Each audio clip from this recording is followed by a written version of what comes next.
বিছানা দিয়ে উঠে পড়েছে, দেখতেই পাচ্ছেন। আর এখানে সব পরিষ্কার হয়ে গেছে।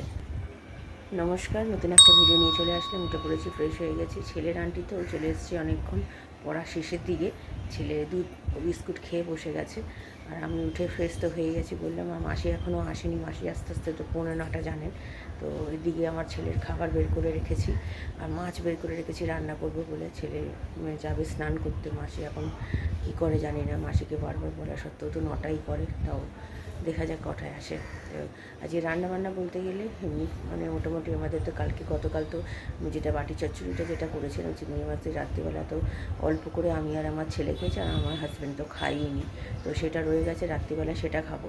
আর দিনের বেলার জন্য পাবদা মাছ বার করেছি, পাবদা মাছের ঝাল করব, আর ওর মধ্যে আমার একটা কাতলা মাছ দিয়ে দেবো, আর কাঁকরোল ভাজা করব। আর কারণ আজকে নিম পাতা এনেছি, নিম পাতা তো আজকে মঙ্গলবার খাওয়া যায় না, তো সেটা বুধবার খাবো, তো আগামীকাল খাবো, সেই জন্য নিম পাতাটা আজকে করছি না। নিম পাতা বেগুন দিয়ে কালকে। তারপরে আর বেগুনের কী দাম! আমার হাজব্যান্ড একটা বেগুন নিয়ে এসছে, ছোট্ট এইটুখানি বেগুন, বলে বেগুন পাওয়া যাচ্ছে না। সবজির কী দাম, মানে বন্যা হচ্ছে না চারদিকে, মানে সবজিপাতির দাম মানে আকাশ ছোঁয়া, আর পাওয়াও যাচ্ছে না অনেক সবজিপাতি। তো জানি না।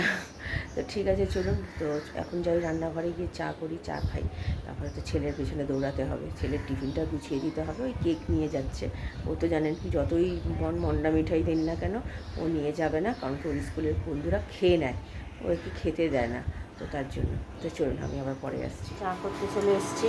কাঁচা দুধ ছিল বলে একটু ফোটালাম, চিনিটা পরে দিয়েছি, আদাটাও দিয়ে দিয়েছি। আর এদিকে মাছের নুন হলুদ মাখিয়ে রেখেছি, আর এদিকে নতুন করে দুধ জাল দিতে বসিয়ে দিয়েছি। আর মাসি এই মাত্র ঢুকলো। তো চলুন চাটা করেছি, চা পাতা দেবো। চা পাতাও দিয়ে দিয়েছি, দুধও গেছে। আঙুলটার জন্য না ধরতেও পারছি না, এত কষ্ট হচ্ছে। তার তো ব্যথাটা কমেছে। আর রোদ্দুর উঠেছে, দেখেছেন একদম কড়া রোদ্দুর উঠেছে। জানি না এখন কতক্ষণ রোদ্দুরটা থাকবে। জামা কাপড় তো কাচতে গেছে মাসি, একটুখানি রোদ্দুর থাকলে ভালো হয়। চলুন এটাকে ঢেলে ফেলি। এই যে চা রেডি, আর এখানে মাছটা রেখে দিয়েছি, আর দুধও এখানে হচ্ছে হোক। তো চলুন। ছেলের ওই চিংড়ি মাছ একটা দিয়ে তরকারি দিয়ে মেখে নিয়েছি। ছেলে এখানে তৈরি হয়ে গেছে, হাতে যা ব্যথা। এখন 9:30 বেজে গেছে অলরেডি। তো চলুন ছেলেকে খাইয়ে দিয়ে, মাসির কাজও মোটামুটি হয়ে গেছে। তো এই যে দেখুন মুখের, চলুন খাইয়ে দিয়ে আর পরে আসছি। স্কুলের জন্য বেরিয়ে যাচ্ছে, দেখতে পাচ্ছেন। মাসি মুছছে এখানে, সেই জন্য মানে তাড়াহুড়ো লেগে গেছে, কেন ভেজা তো না, কাদা কাদা হয়ে যাবে। তো তার জন্য ছেলেকে সাইড দিয়ে বার করে দিলাম। তো ছেলে চলে যাচ্ছে, আর কাকু চলে এসছে, তবুও ভেতরে ঢোকেনি, ও বাইরে ওই মেইন রাস্তাতেই দাঁড়িয়ে আছে। দাঁড়িয়ে থাক, অন্য কেউ দেরি করলে ওনার কোনো অসুবিধা হয় না, আমার ছেলে এই দেরি করলে ওনার অসুবিধা হয়ে যায়, বুঝতে পারলেন তো। যাক গিয়ে ঠিক আছে, চলুন। ওইদিকে আবার যাচ্ছে, আর আমার এদিকে কোটাকুটি বলতে গেলে অর্ধেক হয়েছে, শুধু বরবটিটা কেটেছি, আলুটা আর পেঁয়াজটা কাটলেই হয়ে যাবে, টমেটো ঘষবো, তাহলেই হয়ে যাবে। তো এটা ও চলে গেলে তারপরে আমি করব। আর আজকে যা রোদ্দুর দিয়েছে, একদম মানে মনটা একদম আনন্দ হয়ে গেছে। এরকম যদি 2 ঘন্টা রোদ্দুর দেয়, জামা কাপড় সব শুকিয়ে যাবে আমার। আর এইখানে আকাশটা আজকে এত সুন্দর দেখাবো, দেখবেন আকাশটা পুরো নীল, পুরো দুর্গাপুজো যে আর বেশি দিন নেই, দুর্গাপুজো যে কাছে সেটা পুরো বোঝাই যাচ্ছে। দেখুন দেখে কি আনন্দই না লাগে আমার। আজকে মাসি আমাকে বললো যে কিছু কোটাকুটি করে দেবো বৌদি, তোমার তো হাতে ব্যথা। তো আমি আজকে বলিনি, কারণ কি কালকে কোটাকুটি করে দিয়েছে, কিন্তু কালকে ঝিঙেটা যেটা কেটেছে পুরো খোসা শুদ্ধ, বেশিরভাগটাই খোসা ছিল, তো তার জন্য মানে একদম সেদ্ধ হয়নি, খেতে পাচ্ছিলাম না আমরা। তো তার জন্য আজকে আর বলিনি, শুধু আলু আর পেঁয়াজ কাটা তো, আর টমেটোটা ঘষা, তো সেটা আমি করে নেবো ভেবেছিলাম। তো মাসি বলে যে না দাও বৌদি, আমি করে দিচ্ছি। তো তাই এখানে বসে বসে কেটে দিচ্ছে, আর আমি এখানে টমেটোটা ঘষছি, আর আমার সাথে গল্প করছে, মানে মেয়ের কথা বলছে, বাড়ির কথা বলছে, যা হয় বুঝতে পারছেন তো, সংসারে কষ্ট সব রকম মিলিয়েই তো সংসার। তো এই সব কথাই বলছে। তো আমি মোটামুটি মাসিকে যতটা পারি হেল্প করার চেষ্টা করি, রান্না বান্না থাকলে বা কিছু মাছ থাকলে দিয়ে দিই। তো চলুন কোটাকুটি কমপ্লিট। রুটি অনেকদিন ধরে খেতে ইচ্ছা করছিলো, তো কালকে পাইনি, গতকাল দেখেছিল দোকানটা বন্ধ ছিল, তো আজকে নিয়ে এসছে ছেলেকে দিয়ে। তারপরে আর এই যে মাসি কেটে দিয়ে গেছে, আর এইদিকে ভাতও বসিয়ে দিয়েছি, হতে থাক ততক্ষণ। তো চলুন আমি আর আমার হাজব্যান্ড, আমার হাজব্যান্ড একটা খাবে টুকরো, বাকিটা আমি খাই। চলুন পরে আসছি। তো আজ মাসি এইমাত্র চলে গেল। ঘরে চলে এসেছি, দেখতে পাচ্ছেন কোটাকুটি তো বললাম মাসি করে দিয়েছে, আর এখানে সর্ষে ভিজিয়ে দিয়েছি। আর এই পাবদা মাছ ও যা ফাটছিল, ময়দা মাখিয়ে মানে আটা মাখিয়ে দিয়ে তারপর দিয়েছি, কিন্তু তাতেও ফেটে একদম পুরো তেলের তেল হয়ে গেছে চারিদিকে। তারপরে তেলের মধ্যে কালো জিরে ফোড়ন দিয়ে টমেটো পেস্টটা দিয়ে দিলাম, দিয়ে ভালো করে নেড়ে চেড়ে নুন দিলাম, তারপরে সামান্য জল দিয়ে তারপরে মশলা যেরকম রোজকার মশলা দেওয়া হয়, হলুদ গুঁড়ো, লঙ্কার গুঁড়ো, জিরে গুঁড়ো, নুন তো আগে দিয়েছি, সামান্য মিষ্টি, তো ভালো করে কষিয়ে মানে একটু নেড়ে চেড়ে মাছগুলো দিয়ে কষালাম ভালো করে, তাতে মাছের মধ্যে গ্রেভিটার এটা ঢুকবে। তো এ করে তারপরে জল দিয়ে কাঁচা লঙ্কা দিয়ে সর্ষে পাউডারটা দেবো একটু পরে, তো এবার দিয়ে দিচ্ছি, দিয়ে নিচের দিকটা দিলাম না আর, তো ভালো করে নেড়ে চেড়ে নামিয়ে ফেলেছি। আর এদিকে নুন হলুদ মাখিয়ে নিয়েছে বরবটি আলু ভাজবো বলে, তো এটা আগে তেলে দিয়ে দিলাম একেবারে। এটা হতে তো সময় লাগে, বেশ অনেকটাই সময় লাগে। তো তারপরে ভাজা একটু ভালো করে ভেজে নিয়ে লাস্টে দিয়েছি পেঁয়াজ দিয়ে ভালো করে নেড়ে চেড়ে লাল লাল করে ভাজলাম।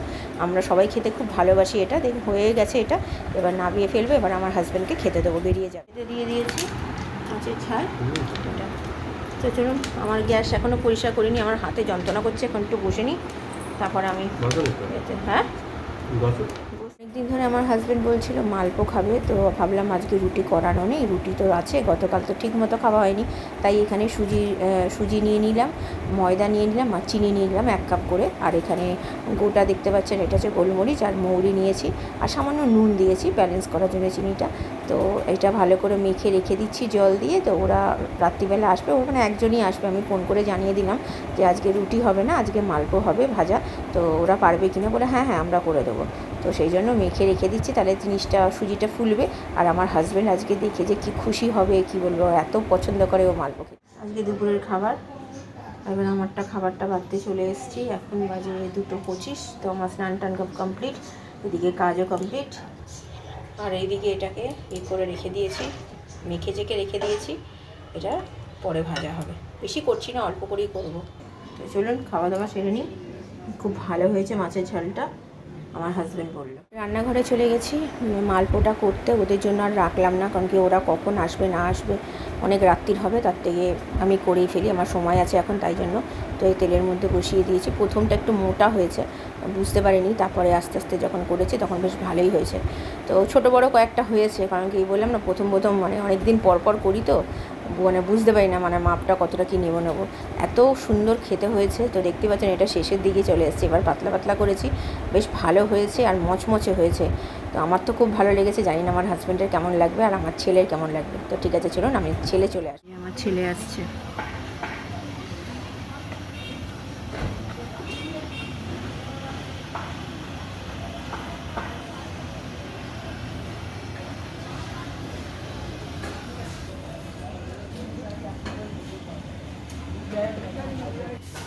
এসে গেছে। কেমন হলো স্কুল? লাইটটা জ্বালিয়ে দাও তো বাবু। চলো চলো, তা স্কুল ভালো হয়েছে? টিফিন খেয়েছো? হ্যাঁ, জল, ক্লাস হয়েছে সব?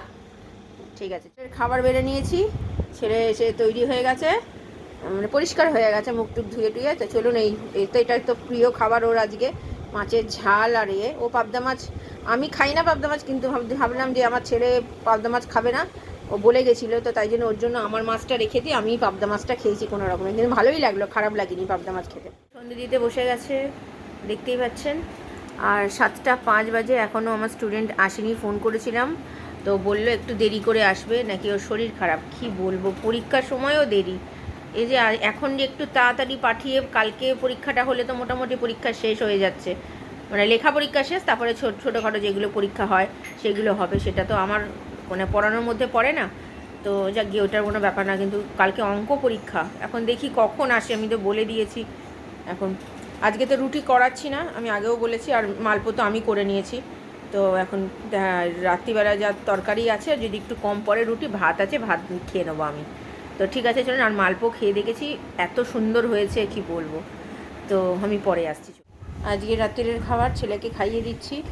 তো এই তরকারিটা রয়েছে আর এই ভাজা, আর আমার হাজব্যান্ড আইসক্রিম নিয়ে এসছে, এই দেখা 4খানা আইসক্রিম নিয়ে এসছে। আর এটা আমার ছেলে খাবে, তাই বের করে রাখতে বললাম, ও তো বেশি ঠান্ডা নোংরা। তো চলুন, আমার হাজব্যান্ড গেছে বাথরুমে পরিষ্কার হতে, তো ওকে খাইয়ে দিই, তারপর আমি আর আমার হাজব্যান্ড। কেমন হয়েছে মালপোটা?